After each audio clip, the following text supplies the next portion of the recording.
Dona Marta, de 74 anos, estava diante do espelho gasto em seu quarto, observando o reflexo de uma mulher que já não reconhecia completamente. As profundas rugas ao redor dos olhos contavam histórias de noites em claro, de preocupações que carregou sozinha por décadas, de sorrisos forçados, quando por dentro, seu coração se despedaçava. Ela havia dedicado os melhores anos de sua vida a pessoas que prometeram amá-la para sempre, que juraram estar ao seu lado, na alegria e na tristeza, mas que com o tempo provaram que suas palavras eram tão vazias quanto o vento que passa sem deixar rastro. Por 52 anos, viveu convencida de que seu valor dependia de quanto podia dar, quanto podia sacrificar, quanto podia suportar sem se quebrar. Aceitou migalhas de afeto quando merecia banquetes de amor. Tolerou a indiferença quando merecia a adoração. Permitiu ser tratada como algo descartável, quando na realidade era um tesouro inestimável. O abandono veio gradualmente, como uma doença silenciosa que consome o corpo lentamente, sem que ninguém perceba, até que seja tarde demais.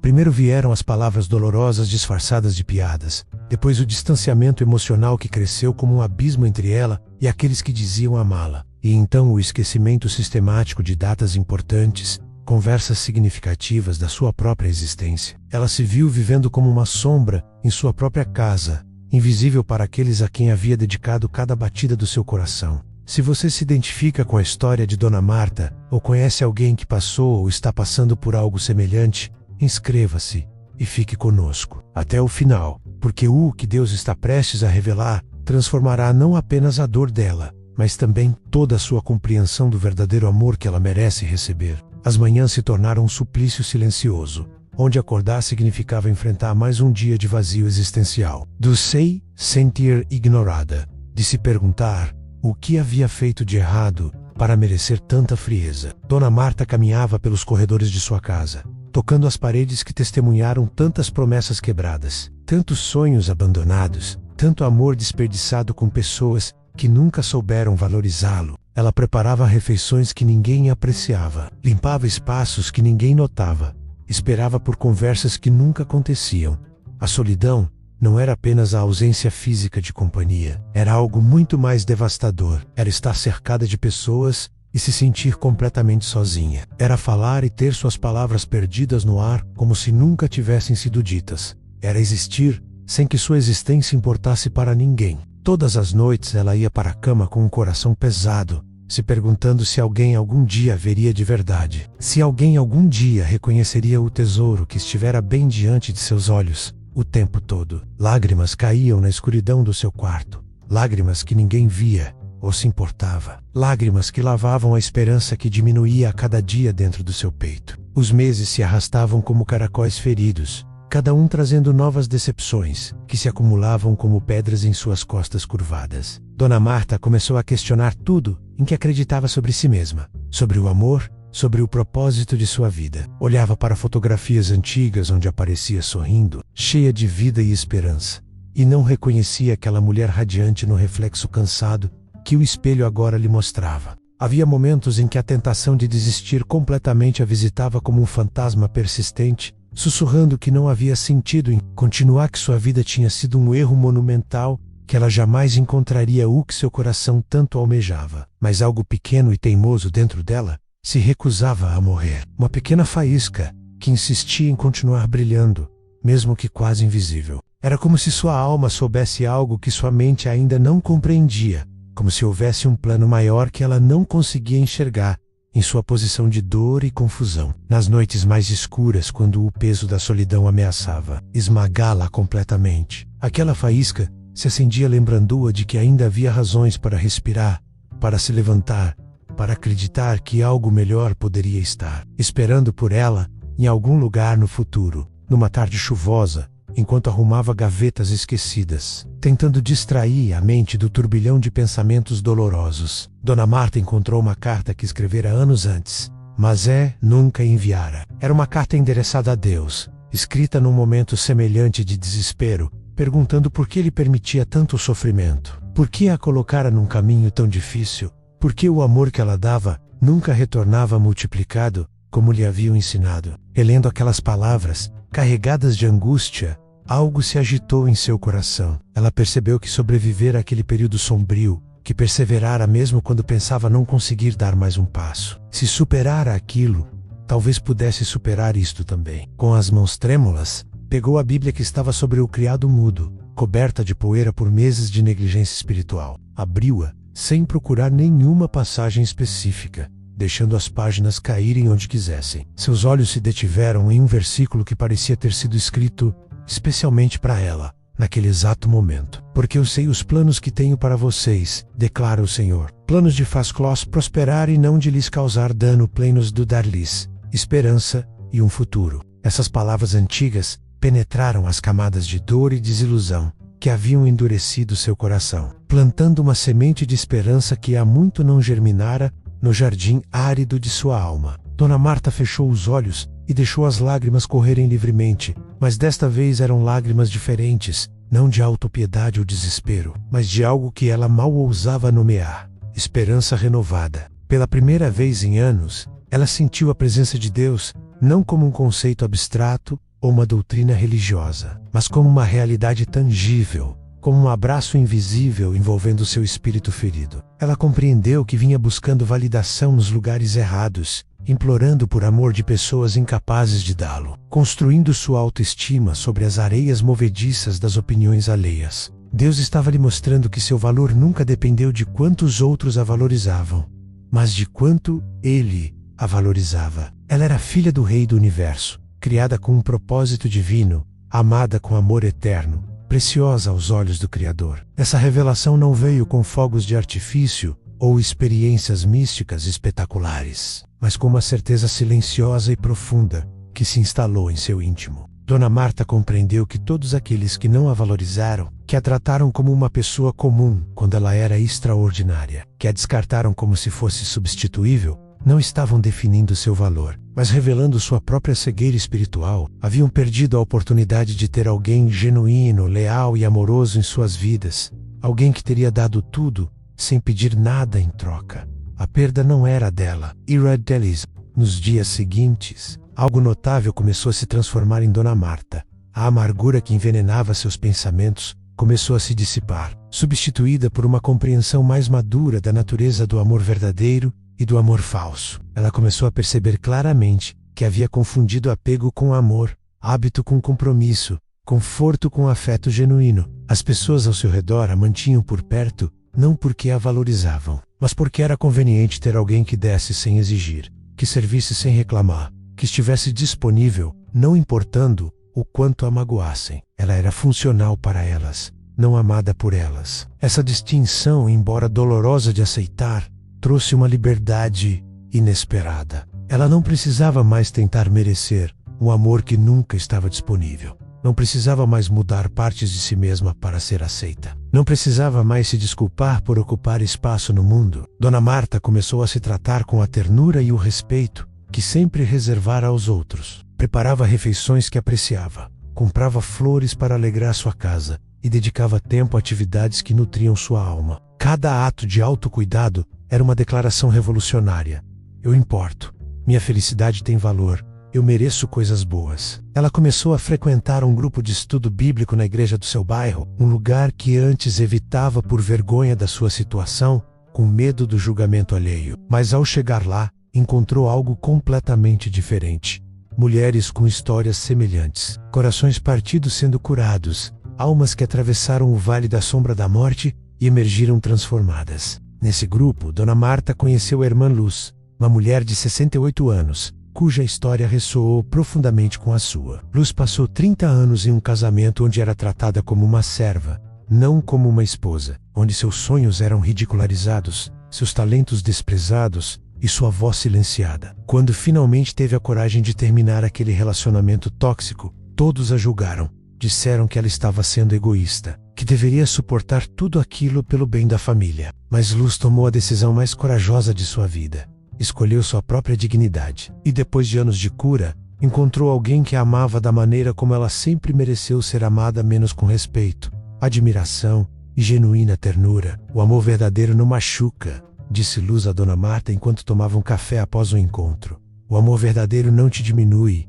te faz crescer. Não te tira a paz, te dá paz, não exige menos de você, te encoraja a ser mais. Essas palavras ficaram gravadas no coração de Dona Marta, como inscrições em pedra, verdades fundamentais que ela havia esquecido ou talvez nunca aprendido. Ela começou a entender que Deus não a havia submetido a tanta dor para puni-la, mas para prepará-la, para lhe ensinar discernimento, para lhe mostrar a diferença entre o amor autêntico e as imitações baratas que o mundo oferece. Cada decepção fora uma lição, cada rejeição um redirecionamento, cada abandono uma libertação disfarçada. Dona Marta começou a rezar de forma diferente, não pedindo que as pessoas que a haviam magoado voltassem ou mudassem, mas pedindo força para se curar completamente, sabedoria para reconhecer o amor verdadeiro quando ele chegasse e coragem para nunca mais se contentar com menos do que merecia. Ela pediu a Deus que removesse de sua vida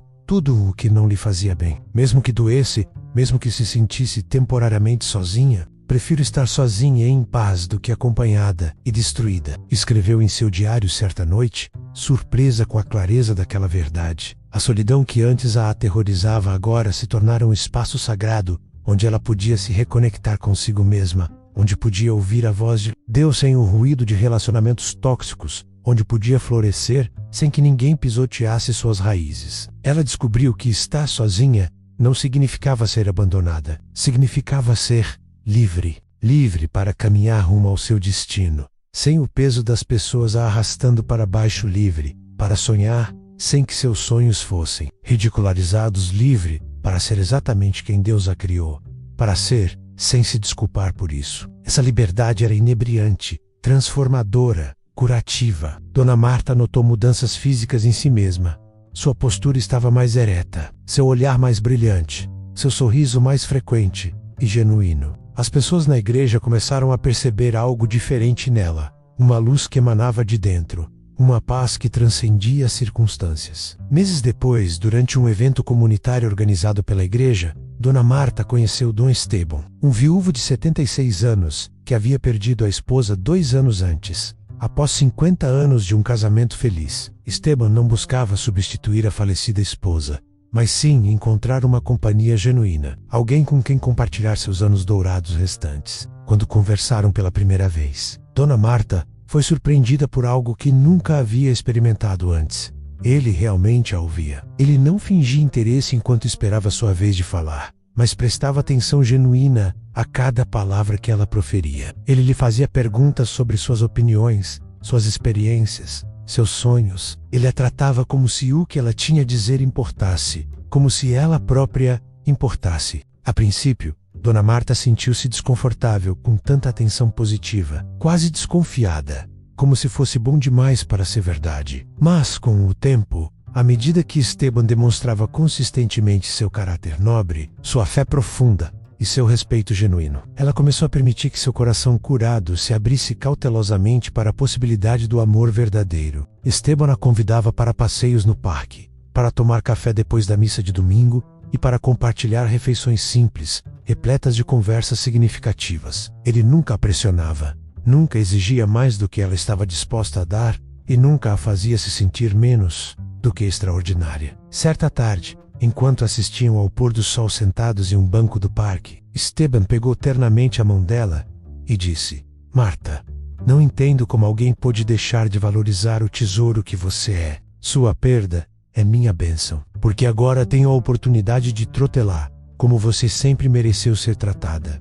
Essas palavras quebraram as últimas barreiras protetoras que Dona Marta havia construído ao redor de seu coração, permitindo que as lágrimas fluíssem livremente, lágrimas de gratidão, de admiração, de profunda emoção, ao descobrir que o amor verdadeiro realmente existia. Dona Marta compreendeu então que Deus estivera agindo o tempo todo, mesmo quando ela pensava que Ele não ouvia suas orações, mesmo quando se sentia abandonada, mesmo quando a dor parecia interminável. Cada pessoa que não a valorizava a estava preparando para alguém que a valorizaria. Cada rejeição a redirecionava para o seu verdadeiro destino. Cada lágrima purificava sua visão, para que ela pudesse reconhecer o amor autêntico quando ele finalmente chegasse. Os relacionamentos tóxicos que ela suportou lhe ensinaram exatamente o que jamais tolerar novamente as pessoas que a magoaram-lhe. Mostraram quais comportamentos eram sinais de alerta e o abandono, que quase a destruiu, lhe deu a força para nunca mais se contentar com migalhas, quando merecia o banquete completo. Deus não permitiu seu sofrimento por crueldade, mas por amor, preparando-a para algo melhor, refinando-a, como o ouro é refinado no fogo, removendo as impurezas da baixa autoestima e da dependência emocional doentia, fortalecendo seu caráter e aprofundando sua fé. Dona Marta e Dom Esteban iniciaram um belo relacionamento construído sobre uma base completamente diferente de tudo o que ela já conhecera. Não havia manipulação, apenas honestidade, sem controle, apenas respeito mútuo, sem indiferença, apenas cuidado genuíno. Esteban celebrava seus sucessos, consolava suas tristezas, respeitava seus limites, admirava suas qualidades e aceitava suas fraquezas. Pela primeira vez na vida, Dona Marta experimentou o que significava ser amada não pelo que podia dar ou fazer, mas simplesmente por quem era. Essa revelação transformou completamente sua compreensão do amor, mostrando-lhe que tudo o que havia tolerado antes não era amor de verdade, mas imitações perigosas que ela confundia com o amor verdadeiro. Hoje, ao refletir sobre sua jornada, Dona Marta vê com perfeita clareza a mão providencial de Deus tecendo uma bela tapeçaria, mesmo a partir dos fios mais sombrios de sua história. Cada abandono a aproximou de seu verdadeiro destino. Cada decepção foi um redirecionamento disfarçado. Cada pessoa que não a valorizou abriu espaço para alguém que a valorizasse. Ela aprendeu que o verdadeiro amor nunca exige que você se diminua, nunca pune você por ter necessidades, nunca faz você questionar seu valor. O verdadeiro amor a vê por completo e a escolhe conscientemente, a respeita profundamente e a celebra constantemente, a apoia fielmente e a valoriza incondicionalmente. Ela aprendeu que Deus nunca nos dá menos do que merecemos para nos punir, mas sim, remove o que não nos serve mais, para abrir espaço para o que nos abençoa. Ela aprendeu que o tempo de Deus é perfeito, que a espera tem um propósito, que a preparação é necessária antes da manifestação. Dona Marta agora vive com profunda gratidão por cada experiência, mesmo as dolorosas, porque todas elas a moldaram na mulher forte, sábia e resiliente que ela é hoje. Ela compartilha sua história com outras mulheres que passam por situações semelhantes, oferecendo esperança que nasce da experiência vivida, não de teorias vazias. Ela lhes diz que a dor não é permanente, que Deus está agindo mesmo quando elas não o veem, e que aqueles que não as valorizam estão simplesmente as preparando para aquele que as amará verdadeiramente. Ela as lembra de que seu valor nunca esteve nas mãos daqueles que as abandonaram, mas sempre nas mãos amorosas do Criador que as formou com um propósito eterno e as ama com um amor inesgotável. Se esta história tocou seu coração, inscreva-se e comente aqui onde você a ouviu e como você está aprendendo que aqueles que não a valorizam estão preparando você para aquele que a amará verdadeiramente. Seu testemunho pode ser a luz que alguém precisa para seguir em frente com fé e esperança.